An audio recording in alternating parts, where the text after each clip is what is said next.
मेरे प्यारे तिपरासा लोग, आपने मुझे बहुत प्यार दिया, सम्मान दिया। और अगर मुझे कल से भूख हड़ताल भी करना हो, जब तक मेरा सांस चला जाए, तो मैं करूँगा।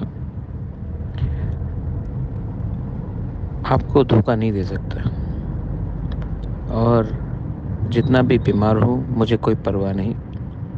फास्ट अनटू डेथ कर लूँगा, लेकिन गवर्नमेंट ऑफ इंडिया को हमारा बात मानना पड़ेगा, हमसे बात करना पड़ेगा। मैं वेट कर रहा हूँ, और अगर कल तक नहीं हुआ तो आपका बुबागरा फास्ट अनटू डेथ कर लेगा, लेकिन अपने तिपरासा को कुछ देगा। ये मैं आपको मैसेज देना चाहता हूँ। जिसको सुनना है सुन लो।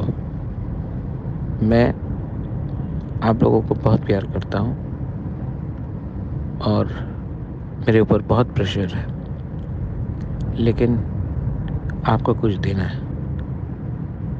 मैं रेडी हूँ मरने के लिए, आपके लिए, लेकिन आपको कुछ मिलना पड़ेगा। हम भाई।